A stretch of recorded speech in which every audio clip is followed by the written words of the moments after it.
스루프 타임즈 2024년 3월 22일자를 진행하도록 하겠습니다. 미국의 푸시 그리고 박쥐 신세를 자처하는 경청이라고 제가 첫 페이지 제목을 잡아봤습니다. 윤 민주주의 정상회의 주재 선거 가짜뉴스 등 논의, 이런 뉴스가 YTN에서 나왔고요. 윤 대통령은 기술 선거 및 가짜뉴스를 주제로 한 두 번째 세션을 주재했다. 민주주의 정상회의에서 30년 전 61번 달고 박찬호 반반 유니폼 입고 MLB 개막전 문 열었다. 김주성 기자가 조선 BG에서 보도한 내용입니다. 이런 민주주의 회의하고 그다음에 MLB 개막전이 서울에서 열리는 거하고 무슨 관계가 있느냐, 이렇게 저는 생각을 합니다. 한중 경제인 채널 첫 개통, 손경식 경청회장 안정적인 공급망 구축에 양국 힘 모아야. 지금 엉뚱한 얘기를 하고 있어요. 미국의 생각에 반대되는 얘기를 중국 이렇게 직접 가가지고 베이징에 있는 차이나 월드 호텔에서 제1차 한중 경영자 회의를 공동 개최했다는데, 여기에 뭐 중국 그 고위 간부는 오지는 않았다고 내용이 되어 있습니다. 저는 한국 총선 전에 미국 주도의 행사들이 한국에서 열리고 있는데, 심지어 MLB 개막전이 서울에서 열리고 있는 것도 의미하는 바가 많다고 봅니다. 미국의 공개된 접근법, 한국 총선에서 국민의힘이 이겨야 되겠다는 미국의 의지가 보인다 이거죠.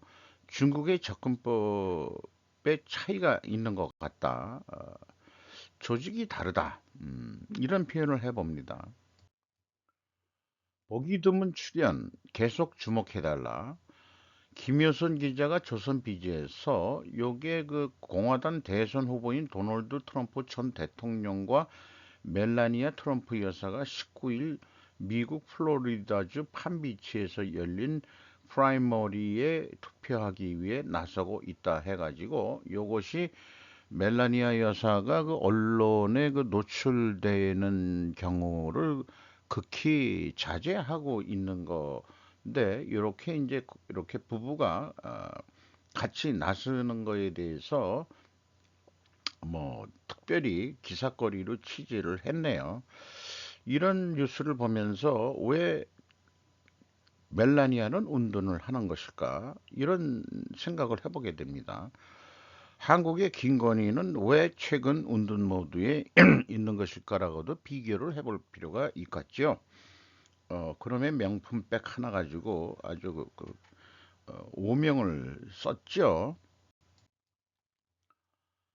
푸틴 오선 선언 비판 불어, 시사통신에서 보도를 했는데, 그 러시아 중앙선관위 판빌로바 위원장이 21일 대선 결과를 확정하고 푸틴 대통령의 통산 오선을 선언했다, 이런 얘기고, 그런데 제외 투표에서는 그 푸틴이 패배했, 패배했다, 이렇게 또 얘기는 하고 있지만은 전체적으로는 푸틴이 승리했다.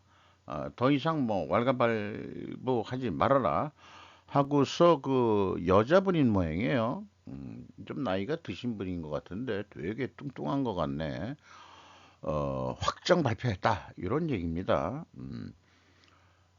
뭐 거의 뭐 권위주의 국가에서 일어나는 일들이죠. 일본 정부 전복된 한국 선박 구조자 9명 중 7명 사망. 요게 일본 혼슈 야마구치현 시모노세키 무스레 섬 앞바다에서 화학 제품을 운반하는 한국 선적의 운반선이 전복돼 있다는 게 이제 뭐 헬기에서 찍은 것 같은데, 9명 구정 중 7명이 사망했는데, 여기 11명 중에는 한국인 2명, 인도네시아 8명, 중국인 1명 등 11명이 타고 있었다. 아마 두 명은 뭐 선장이나 그 중요한 기관사 정도가 한국 사람일 것 같고, 나머지는 다 외국인인데, 우리나라 국민은 어떻게 됐는지, 그걸, 그 남은 이명을 수색과 구조 작업을 벌이고 있다. 이런 걸 보면서, 어, 대형 여객선인 세월호가 그 전복 사고가 일어났을 때처럼 항상 궁금한 게 왜 이 배가 전복 사고가 나는 것일까? 이런 게 매우 궁금해요. 야마구치현이 한국 부산에서 제일 가까운 데고 야마구치현이 아마도 그 아베의 그 정치적 그 고향이죠. 아베 3대가 거기서 누려가지고 그렇게 됐었대는데 시모노세키라 그러면은 이제 경부 연락선이 가는 그 항구로 기억을 하고 있습니다. 우리나라의 어떤 뭐 화학 제품을 일본에서 수입하는 건지 아니면은 또 우리나라께 가는 건지 그건 잘 모르겠습니다만은 이런 무역 거래에 있어서 전복 사고가 났는데 그 배경이 매우 궁금하네요.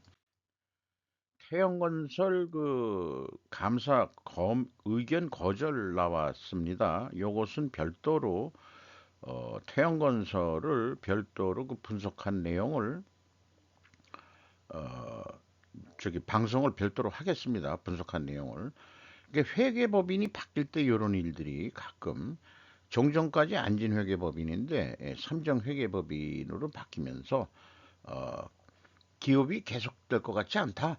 음, 그래서 그 우리는 의견 거절한다. 이렇게 얘기를 하고 있습니다. 윤 대통령 5대 은행 이자 수익만 40조, 세계 순위선 안 보여. 제50일의 상공의 날 기념식 특별 강연에서 기업인의 독과점 해소 노력 동참을 당부했는데 여기에 은행 얘기가 껴붙여져 있습니다. 그래서 4대 시중은행의 외국인 지분율이 모두 50%를 넘는데 50% 이상 확인하니까 70%가 넘는데도 두 군데가 있어요. 어쨌든 그 독과점의 은행도 좀 비유한 거로 봐서 니들 그 독과점이라고 함부로 하면은 재미없다는 거 같이 들립니다. 거기다가 하나금융은 임영웅 광고 모델 기용해서 팬들이 스스로 영업점 찾아서 자발적으로 상품 가입을 하고 있다는 뉴스를 김태호 기자가 어, 이것도 조선 비즈인가 그렇습니다. 거기에서 보도를 했습니다. 할매들보다도 할매들한테 그렇게 인기가 있다고 그러고 물론 아줌마들한테도 인기가 있다고 그러는데 연예인 중에서 임영웅을 광고 모델로 썼다. 요거 하나은행이 뭐 좀 조금 안 좋다 이런 얘기로 비추어서 생각해 볼 수도 있고요. 요것도 하나금융그룹을 제가 그 은행 거는 잘 모르지만은 도전을 해서 좀 분석을 해가지고 소개하는 방송을 별도로 또 해보겠습니다.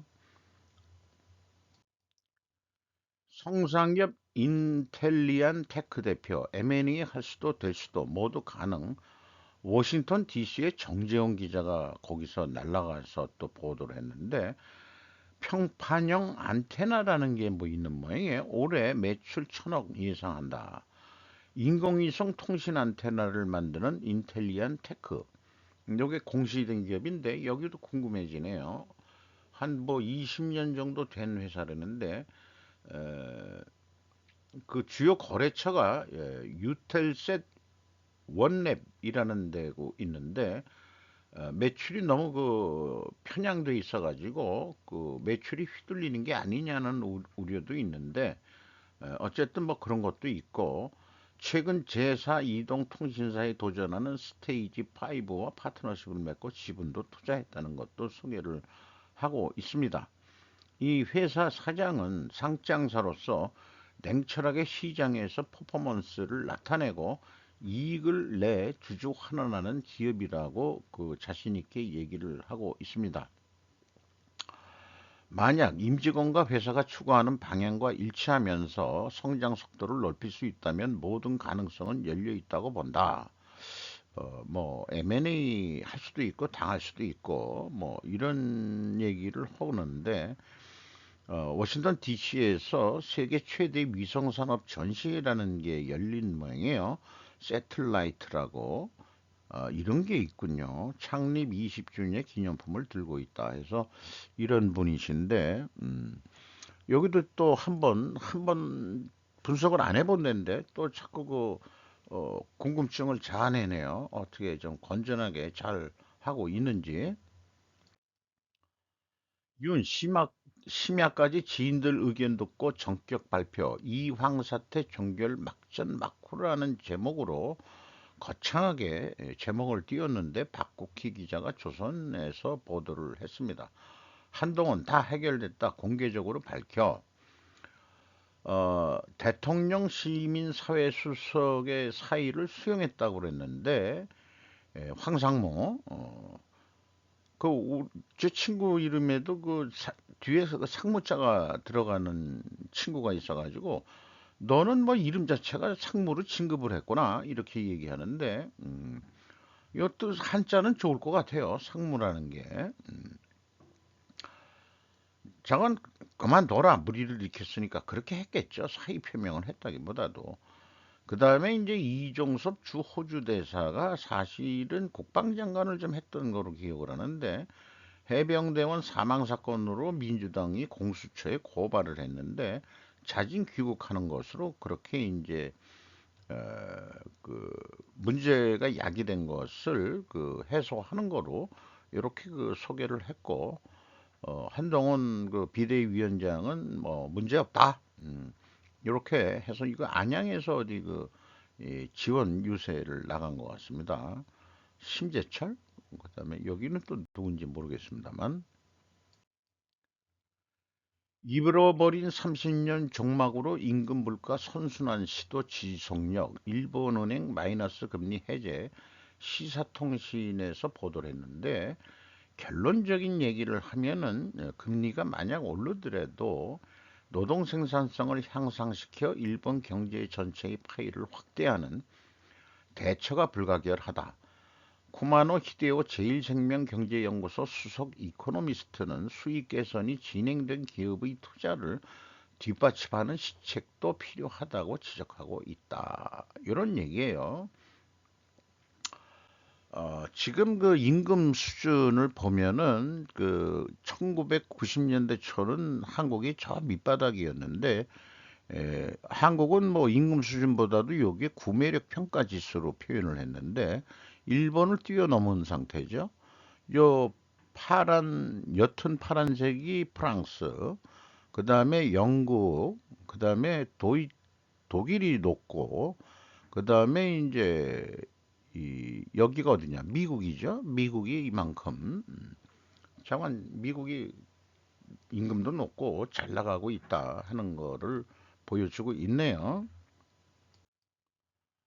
동맥경화, 중수집상, 고물상 돌며 구리 스크랩 싹쓸이. 이정선 기자가 한국경제에서 보도를 했습니다.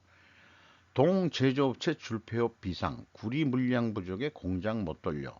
올 들어 김포서만 삼고 문다다. 중, 무자료 현금 거래 허점 이용 지난해만 유통 물량 15% 빼가. 업계 대책 요구에 정부는 모르쇠. 국내 깊숙이 침투한 중수집상, 침투. 부가세 탈세 등 국부 유출 심각 이렇게 했는데 사정이 이렇다 보니 무자료 거래로 국내에 유통되는 스크랩을 대규모로 사들인 뒤 수출까지 하는 중국계 대상들도 등장했다. 경기 평택의 C무역, 화성의 E무역, 부산의 G무역 및 H금속 등이 중국계로 지목받고 있는 업체들이다. 한국의 고철 내지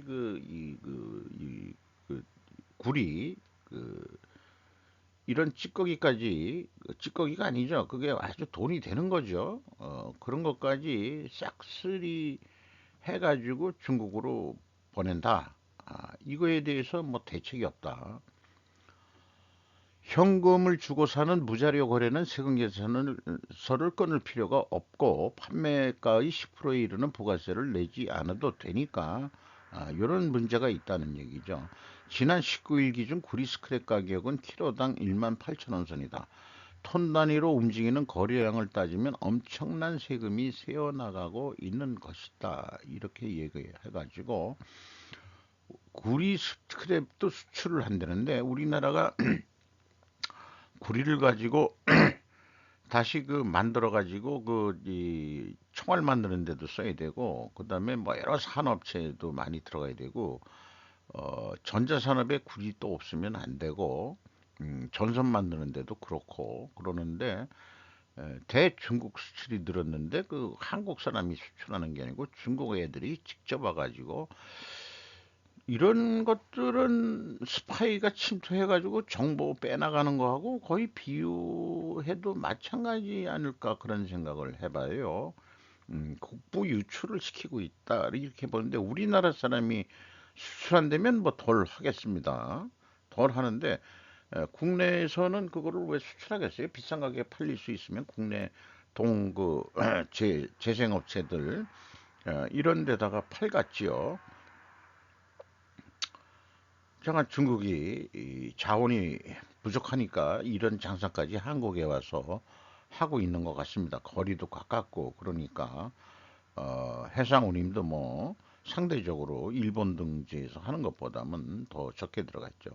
잠깐 한국을 항상 만만하게 보고 있는 그래서 중국하고 아까 무슨 뭐 공급망 사슬 어쩌는 송경식 경청회장 뭐 경영자청협회라는 게 있고 뭐 정경련이 다시 부활을 했습니다만은 좀 좀 제대로 해야 될 것 같아요. 우리나라는 지금 중국하고 떨어져 나가야 됩니다. 아주 그 핵심적인 곳에서는 기업 노조가 함께 만든 100억짜리 동행 깨져가는 이중구조의 벽 특별주재팀 조선일보에서 했는데 뭔 얘긴고 하니 동국제강에서 이게 뭐 그 크레인에서 일하시는 분인데 이걸 읽어보겠습니다. 18일 오후 동국제강 인천공장에서 한 직원이 크레인에 달린 자석으로 쇳물이 원료인 고철을 전기로에 넣고 있다. 이 현장에서 4조 3교대로 일하는 크레인 기사들은 작년까지는 협력사 소속 직원으로 저임금 불안 고용 상태를 겪었다.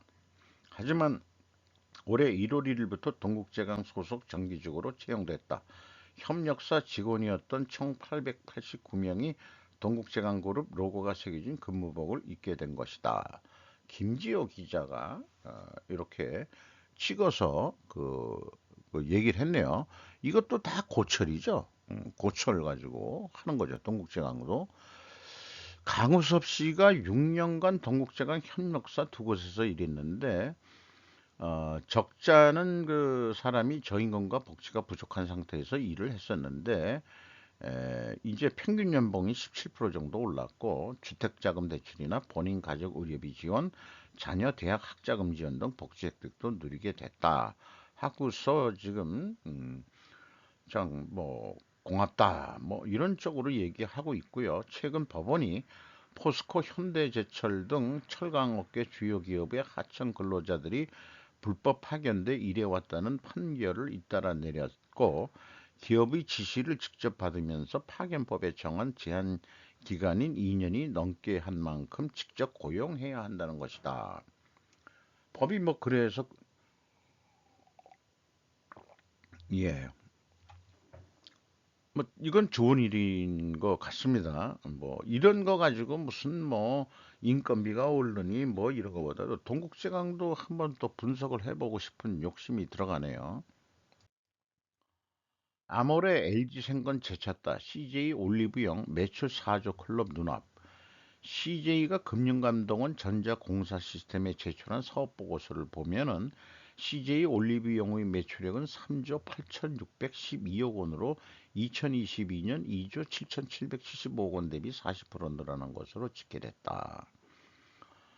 어쨌든 아모레하고 LG가 내려가고 있는데 거꾸로 CJ 올리브영은 국내 뷰티 시장에서 아마 여기 저가 전략으로 하고 있는 데가 아닌 거로 알고 있어요. 그래서 외국계 루이비통 모해 헤네시, 글로벌 뷰티 퍼티샵 세포라, 한국 시장에서 선언했다. 장사가 안 된다. 올리브영 때문에. 그래서 세포로가 철수하면 시장에 남는 올리브영의 경쟁자는 신세계의 시코로 매장 23개 정도다. 근데 CJ 올리브영은 뭐 전국적인 매장이 뭐 상당히 많다고 여기 인용은 안 했습니다만은 젊은 사람들이 이렇게 또 찾는 모양이에요. 그런데 올리브영이 직접 화장품을 직접 제조하는 회사는 아니죠. 제가 알기로는. 현재까지는 비상장인데 이게 또 뭐 상장을 헐래나 모르겠습니다. 아까 그 일본 금리 뭐 인상 얘기를 했는데 추가적으로 추가 금리 인상 시기가 또 올 것 같다라고 그 하루 차이로 또 그 뉴스가 나왔어요. 에, 뭐 제목은 마이너스 금리 해제한다는 건데 뭐 해제했다 그래도 현재로서는 뭐 그냥 밑바닥 수준이죠. 우리가 3.5%고 22가 요게 이제 그 유럽인 것 같은데 4%대고 FRB가 그 5.25에서 5.5%. 우리는 금리를 일본은 올려야 되겠지만 우리는 금리를 내려야 될 것 같아요. 이 디프레이션에 중국도 디프레이션에 금리를 내리고 있는데 우리나라 그냥 계속 아직 고수하고 있는데 음, 뭐 경기 좀 안 좋죠? 그 금리를 좀 내려줘야 되지 않겠냐? 어, 하나은행 것도 뭐 해보면은 그런 느낌이 좀 들어가기도 합니다. 엔저나 물가 상승이 진행되면 7월로 앞당겨질 가능성도 있다. 추가 금리 인상이. 지금 우리 요 정도면 이게 금리냐? 그것도 지금 올랐다고 하는 거예요. 마이너스 금리였기 때문에. 음, 일본 상황으로는 그렇습니다. 근데 그 월급도 적고 그다음 한 30년 동안 뭐 물가는 젊은 사람들은 물가란 것은 그냥 항상 똑같은 가격이라고 믿고 살았는데 이게 팡팡 뛰니까는 뭐 세상이 그 지진이 났냐 할 정도까지 느끼는 정도라고 일본 젊은이들은 느끼고 있을 것 같다.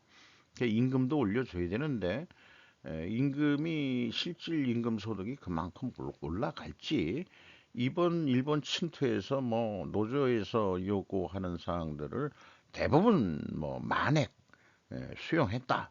아, 액면 그대로 요구하는 거로 우리나라는 뭐 올려달라. 그다음에 회사는 뭐 요거까지만 올리자 해가지고 아직까지 줄다리고 있는 기업들이 많죠. 음. 거꾸로 우리나라 임금은 못 깎더라도 지금 이 정도 상태로 계속 나가면은 임금 많이 못 올릴 거예요. 경기가 안 좋고 이익이 계속 감소하는데 직원을 잘라야 될지도 모르고 저는 그렇게 생각합니다. 골드만삭스 유력 간부가 예측하는 세계 경제 제목이 거창해서 이거를 맨 앞장에다가 할래다가 다 읽고 나니까 뭔가 고개를 갸우뚱하게 돼서 맨 마지막 정도로 편집을 해봤습니다. 미국 다음 대통령 결단에 따라 일본이 맡은 역할이라고 거창하게 하세가와 유키히로라고 언론인이 현대 비즈니스를 통해서 기고를 했는데요. 과열된 경제는 재정금융 정책에 따라 조정이 가능하다. 하지만 지정학적 리스크는 훨씬 제어가 어려워 세계 시장을 일변시킬 가능성이 있다. 그러니까 일변한 게 어떻게 변환되는 건지 잘 모르겠지만은 이런 예측을 미 대기업 금융 골드만삭스의 유력 간부가 밝혔다. 이 골드만삭스의 약자가 GS군요. 우리나라 GS하고 똑같네. 어떻게 재미있네요. 약자가 GS, 골드만삭스. 글로벌 금융 세력으로서 매우 정치까지 영향력을 미치는 그런 대로 알고 있습니다. 이 그 글을 논문을 인용을 한 건데 그 하세가와 유키호라가 필자가 누구냐 그러면은 GS 파트너 겸 운영위원회 멤버로 글로벌 어페어스 사장 겸 응용 기술 혁신 부분 공동 책임자를 맡고 있는 제로드 코언 씨다. 이 그 사람의 말을 인용해서 풀어나가는데 이 여러 그 논문 내용이 있습니다만은 좀 몇 개만 좀 발췌를 했는데요. 지금까지 세계는 미국의 지도력을 전제로 하고 있었다. 미국이 동맹국 우방국과 함께 국제적인 안보와 경제 시스템을 구축해왔다. 다른 하나는 미국이 주도하는 국제적 질서에 도전할 의도와 능력을 가진 나라는 없다는 전제였는데, 하지만 중국이나 이란, 러시아, 북한의 대두로 어느 쪽의 전제도 무너져 버렸다. 이렇게 얘기를 하고 있고요. 24년의 미 대통령 선거는 최근 수십 년에 가장 중대하다. 외교 문제는 좀처럼 유권자의 관심을 끌지 못하지만 이들의 선택은 세계 정세에 경제보다 훨씬 큰 영향을 미칠 것이다. 전 세계 지도자들은 바이든 대통령과 도널드 트럼프 전 대통령 모두에게 보험을 들고 있다. 어느 쪽이 되더라도 양쪽에 다 보험은 들어야 된다는 얘기죠. 2024년은 지정학적 경착륙이 일어날 수 있다는 인식해야 된다. 그러니까 이제 팍 꼬꾸라진다. 뭐 이런 얘기 같아요. 미국에서는 이제 과거 베트남전이 상징하는 것 같이 무력에 의한 과도한 개입 정책에 대해서 현실주의자들은 미국이 이렇게 참전하고 그러는 거를 더 억제해야 된다 이런 얘기를 하고 있는 것 같습니다. 그래서 지금이야말로 억제주의가 필요하다 미국 입장에서는. 그리고 이제 그 말을 자기 말의 그 신뢰를 얻기 위해서 건국의 아버지 미국에 끊임없이 전쟁하는 나라는 스스로 공화제를 훼손해 간다. 뭐 맞을진 모르겠어요. 그런데 끊임없이 전쟁하니까 경제가 발전했다는 역설이 또 성립이 됩니다. 우리나라도 지금 뭐 경제가 안 좋은데 그 우크라이나 뭐 이런 것 때문에 무기가 조금 더 잘 나가고 있지 않나요? 솔직히 북한 애들도 그렇고. 음, 그런 게 있다고 봅니다. 어찌 보면 스스로도 외교 엘리트였던 코온 씨가 지정학적 경착륙에 대비하라고 경고한 것은 이제 예전처럼 미국이 개별적으로 무력 개입해도 세계 대변동을 제어할 수 하지 못할 수도 있다는 비관론의 표현일 수 있다라고 이제 언론인은 이렇게 해석을 하네요. 그리고 우크라이나 신문 키우 포스터도 하마스가 테러 공격한 지난해 10월 7일 이들을 러시아 용병 바그나 그룹이라고 그러죠. 여기 바그네르라고 일본말로 표현하는데 아프리카에서 하마스 전투원들을 훈련시켰었다. 그리고 하마스 북한 연계 가능성도 있다. 코노 카츠토시 전 자유대 통합 막료장도 하마스의 공격의 배후에 러시아가 없다라고 보는 편이 부자연스럽다. 반대의 반대법 표현이죠. 반어법이라고 그러죠. 돌려 말하기를 좋아하는 고노 씨는 하마스가 실행한 행글라야드에 의한 침입 공격은 북한의 방식이라고 말해 하마스와 북한이 제의하고 있을 가능성도 지적하고 있다. 북한이 러시아에게 무기 탄약을 제공하고 있는 것은 이미 알고 있는 주지의 사실이다. 이렇게 얘기를 하고 이제 또 터진다면 어디가 터지겠느냐? 많이 얘기하지만 대만, 그 다음에 북한이 이제 또 다시 남침, 요런 것들을 하는데, 아니면 핵무기를 손에 쥔 이란이 이스라엘을 침공할지도 모른다. 그때 미국만으로 대응할 수 있는가? 뭐 이런 게 결론을 내면서 월트 교수, 이 골드만삭스가 아니고 월트 교수라는 미국의 교수가 바이든이든 트럼프든 다음 대통령이 미국의 힘의 한계를 자각하고 억제적 외교 정책을 움직인다면 그 자리를 대신하는 것으로는 주로 유럽과 일본일 것이다. 일본의 그런 역할을 맡을 각오가 있는가라고 얘기하는데 마지막 결론을 하면서 물론 세계 4위로 내려갔지만 독일이 3위고 세계 GDP 4위의 국가인데 일본이 어, 조금 그 말이 약간 시건방지게 느껴져요. 기사거리 만들어내는 수준으로밖에는 느낌이 오지 않습니다. 그런 느낌을 받으면서 그러나 뭐 골드만삭스의 그 뭐 대단한 사람이 그렇게 얘기를 한 거를 또 인용을 해가지고 하면서 결론은 자기네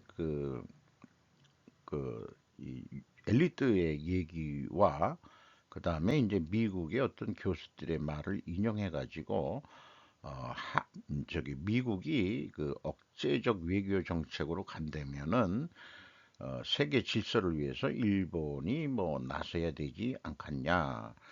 요런 논지로 풀어매기면서 은근히 이 미국 아니 일본 에, 국뽕 같은 이제 표현을 하고 있는 거로 보는 것 같습니다.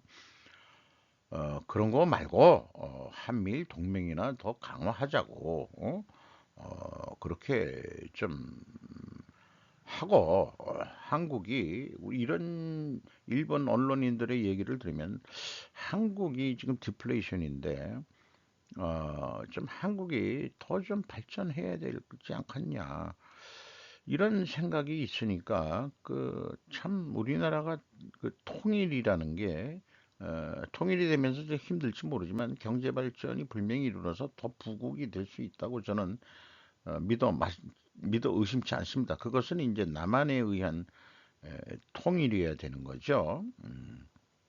그렇게 생각을 합니다. 이상 마치도록 하겠습니다.